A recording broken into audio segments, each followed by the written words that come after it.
السلام علیکم، یہ ہے the voice of be religious. انشاءاللہ آج ہم سورہ یوسف کا شان نزول سنیں گے کہ وہ کیا اسباب تھے کہ اللہ رب العزت نے سورہ یوسف نازل فرمائی۔ سورہ یوسف قرآن مجید کی 12ویں سورت ہے جس میں حضرت یوسف علیہ السلام کا قصہ بیان کیا گیا ہے۔ حضرت محمد صلی اللہ علیہ وسلم کی مکی زندگی کے آخری دور میں نازل ہوئی۔ اس سورہ کا سبب نزول یہ ہے کہ جب کفار مکہ رسول اللہ صلی اللہ علیہ وسلم کی دین اسلام کی دعوت و تبلیغ کے نتیجے میں پھیلتی ہوئی نورانی کرنوں کو دیکھ کر اپنی سازشوں میں ناکامیوں پہ اس قدر مایوس اور سیخ پا ہو رہے تھے کہ حضرت محمد صلی اللہ علیہ وسلم کے قتل اور جلا وطنی کے منصوبے بنانے لگے اور یہودیوں کے ساتھ مل کر ایسے امتحان لینے کی سازش بھی تیار کی کہ جس کا جواب حضرت محمد صلی اللہ علیہ وسلم نہ دے پائیں اور کفار مکہ کو یہ کہنے کا موقع مل جائے کہ حضرت محمد صلی اللہ علیہ وسلم اللہ کے رسول نہیں ہیں۔ اسی طرح ایک دن کفار مکہ یہودیوں کے اشارے پر حضرت محمد صلی اللہ علیہ وسلم کا امتحان لینے کے لیے آپ صلی اللہ علیہ وسلم سے سوال کیا کہ بنی اسرائیل کی مصر جانے کا کیا سبب ہوا۔ چونکہ اہل عرب اس قصے سے ناواقف تھے، اس کا نام و نشان تک ان کے ہاں روایات میں نہ پایا جاتا تھا اور خود نبی کریم صلی اللہ علیہ وسلم کی زبان سے بھی اس سے پہلے کبھی اس کا ذکر نہ سنا گیا تھا۔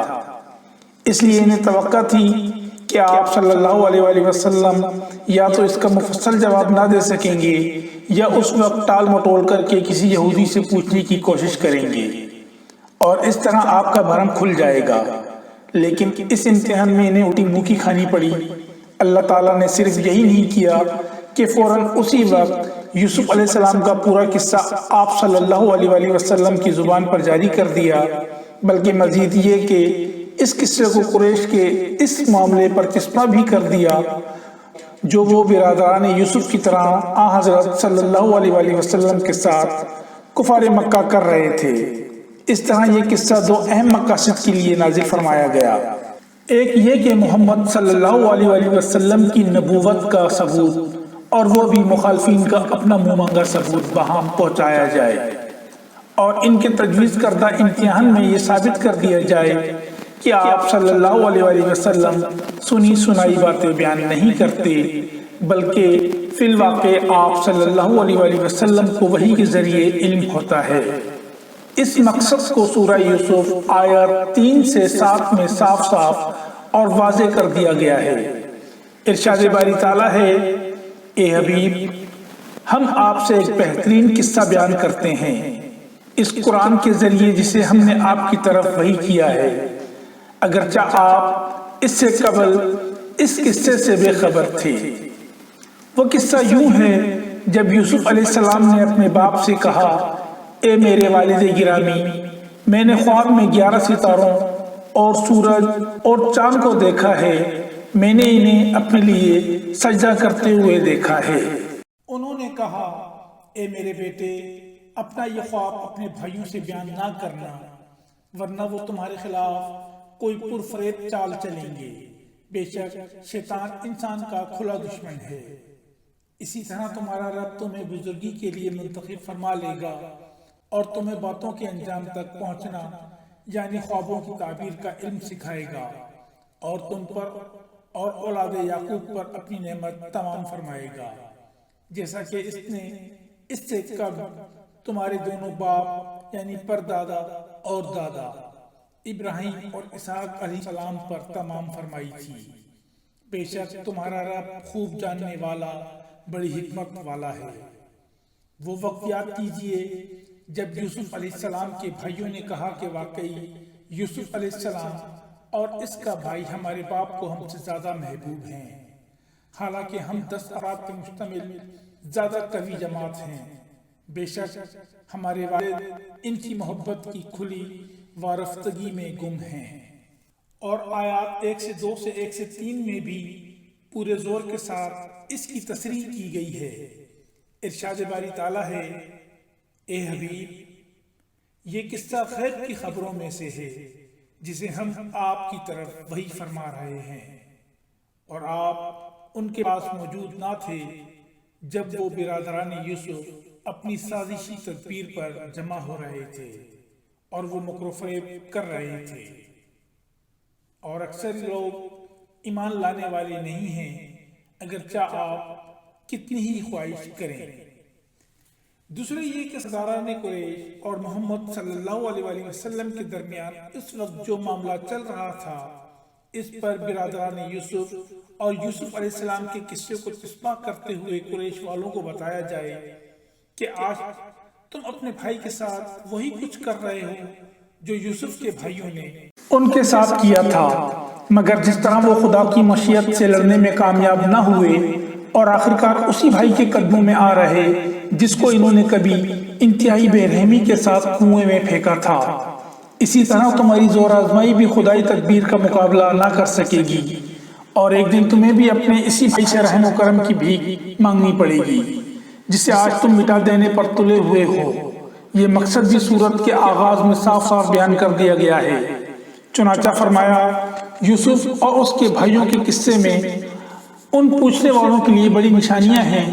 حقیقت یہ ہے کہ یوسف علیہ السلام کے قصے کو محمد صلی اللہ علیہ وسلم اور قریش کے معاملے پر تسمع کر کے قرآن مجید نے گویا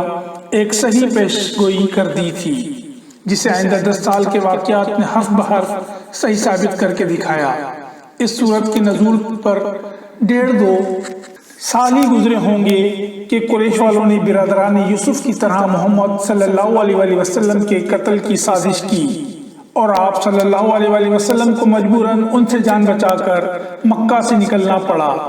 پھر ان کی توقعات کے بالکل برخلاف آپ صلی اللہ علیہ وسلم کو بھی وطنی میں ویسا ہی عروج و اقتدار نصیب ہوا جیسا یوسف علیہ السلام کو ہوا تھا۔ پھر فتح مکہ کے موقع پر ٹھیک وہی کچھ پیش آیا جو مصر کے پائے تخت میں یوسف علیہ السلام کے سامنے ان کے بھائیوں کی آخری حضوری کے موقع پر پیش آیا تھا۔ وہاں جب برادران انتہائی عز و درماندگی کی حالت میں ان کے آگے ہاتھ پھیلائے کھڑے تھے اور کہہ رہے تھے کہ ہم پہ صدقہ کیجئے، اللہ صدقہ کرنے والوں کو نیک جزا دیتا ہے،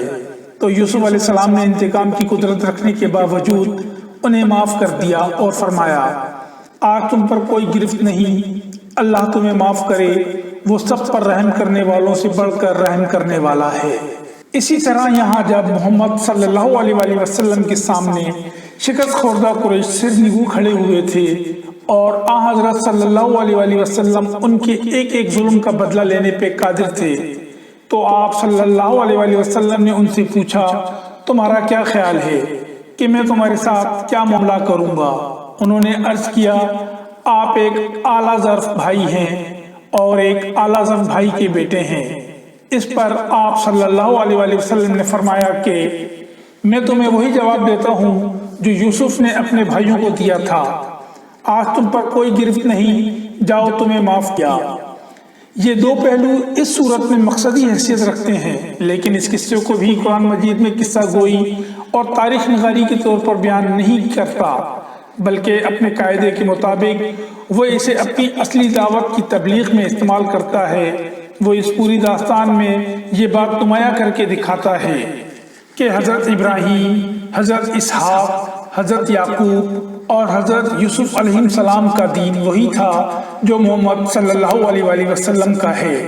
اور اسی چیز کی طرف وہ بھی دعوت دیتے تھے جس کی طرف آج محمد صلی اللہ علیہ وسلم دے رہے ہیں۔ پھر وہ ایک طرف حضرت یعقوب اور حضرت یوسف علیہ السلام کی کردار، اور دوسری طرف برادران یوسف، قافلہ تجار، عزیز مصر، اس کی بیوی، بیگمات مصر اور حکام مصر کی کردار ایک دوسرے کے مقابلے میں رکھ دیتا ہے، اور محض اپنے انداز بیان سے سامعین و ناظرین کے سامنے یہ خاموش سوال پیش کرتا ہے کہ دیکھو،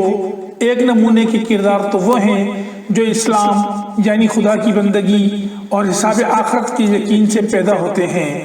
اور دوسرے نمونے کے کردار وہ ہیں جو کفر و جاہلیت اور دنیا پرستی اور خدا و آخرت سے بے نیازی کے سانچوں میں ڈھل تیار ہوتے ہیں۔ اب تم خود اپنے ضمیر سے پوچھو کہ وہ ان میں سے کس نمونے کو پسند کرتے ہیں۔ پھر اس قصے سے قرآن حکیم ایک گہری حقیقت بھی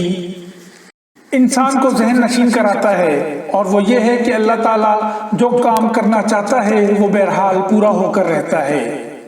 انسان اپنی تدبیروں سے اس کے منصوبوں کو روکنے اور بدلنے میں کامیاب نہیں ہو سکتا، بلکہ بسا اوقات انسان ایک کام اپنے منصوبے کے خاطر کرتا ہے اور سمجھتا ہے کہ انہیں ٹھیک نشانے پر تیر مار دیا، مگر نتیجے میں ثابت ہوتا ہے کہ اللہ نے اسی کے ہاتھوں سے وہ کام لے لیا جو اس کے منصوبے کے خلاف اور اللہ کے منصوبے کے عین مطابق تھا۔ یوسف علیہ السلام کے بھائی جب ان کو کنویں میں پھینک رہے تھے، گمان تھا کہ ہم نے اپنی راہ کے کانٹے کو ہمیشہ کے لیے ہٹا دیا، مگر فی الواقع انہوں نے یوسف کو اس بام عروج کی پہلی سیڑھی پر اپنے ہاتھوں سے لا کھڑا کیا جس پر اللہ ان کو پہنچانا چاہتا تھا، اور اپنی اس حرکت سے انہوں نے خود اپنے لیے اگر کچھ کمایا تو بس یہ کہ یوسف کے بام عروج پر پہنچنے کے بعد بجائے اس کے کہ وہ عزت کے ساتھ اپنے بھائی کی ملاقات کو جاتے، انہیں ندامت و شرمساری کے ساتھ اسی بھائی کے سامنے سرنگوں ہونا پڑا۔ عزیز مصر کی بیوی یوسف علیہ السلام کو قید خانے میں بھجوا کر اپنے نزدیک تو ان سے انتقام لے رہی تھی، مگر فی الواقع اس نے ان کے لیے تخت سلطنت پر پہنچنے کا راستہ صاف کیا اور اپنی اس تدبیر سے خود اپنے لیے اس کے سوا کچھ نہ کمایا کہ وقت آنے پر فرما روائے ملک کی مربیہ کہلانے کے بجائے اس کو علل اعلان اپنی خیانت کے اعتراف کی شرمندگی اٹھانی پڑی۔ یہ محض دو چار مستثنی واقعات نہیں ہیں، بلکہ تاریخ ایسی بے شمار مثالوں سے بھری پڑی ہے جو اس حقیقت کی گواہی دیتی ہے کہ اللہ جسے اٹھانا چاہتا ہے ساری دنیا مل کر بھی اس کو نہیں گرا سکتی، بلکہ دنیا جس تدبیر کو اس کے گرانے کی نہایت کارگر اور یقینی تدبیر سمجھ کر اختیار کرتی ہے، اللہ اسی تدبیر سے اس کے اٹھنے کی صورتیں نکال دیتا ہے، اور ان لوگوں کے حصے میں رسوائی کے سوا کچھ نہیں آتا جو اسے گرانا چاہتے تھے، اور اسی طرح اس کے برعکس خدا جسے گرانا چاہتا ہے اسے کوئی تدبیر سنبھال نہیں سکتی، بلکہ سنبھالنے کی ساری تدبیریں الٹی پڑتی ہیں، اور ایسی تدبیریں کرنے والوں کو منہ کی کھانی پڑتی ہے۔ اس حقیقت حال کو اگر کوئی سمجھ لے تو اسے پہلا سبق یہ ملے گا کہ انسان کو اپنے مقاصد اور اپنی تدابیر دونوں میں ان حدود سے تجاوز نہیں کرنا جو قانون الہی میں اس کے لیے مقرر کر دی گئی ہیں۔ کامیابی و ناکامی تو اللہ کے ہاتھ میں ہے، لیکن جو شخص پاک مقصد کے لیے سیدھی سیدھی جائز تدبیر کرے گا وہ اگر ناکام بھی ہوا تو بہرحال ذلت و رسوائی سے دوچار نہ ہوگا، اور جو شخص ناپاک مقصد کے لیے ٹیڑھی تدبیریں کرے گا وہ آخرت میں تو یقیناً رسوا ہوگا ہی، مگر دنیا میں بھی اس کے لیے رسوائی کا خطرہ کچھ کم نہیں ہے۔ دوسرا اہم سبق اس سے توکل علی اللہ اور تفویض الی اللہ کا ملتا ہے۔ جو لوگ حق و صداقت کے لیے صحیح کر رہے ہوں اور دنیا انہیں مٹا دینے پر تلی ہوئی ہو، وہ اگر اس حقیقت کو پیش نظر رکھیں تو انہیں اس سے ایک غیر معمولی تسکین حاصل ہوگی، اور مخالف طاقتوں کی بظاہر نہایت خوفناک تدبیروں کو دیکھ کر وہ قطعاً ہراساں نہ ہوں گے، بلکہ نتائج کو اللہ پر چھوڑتے ہوئے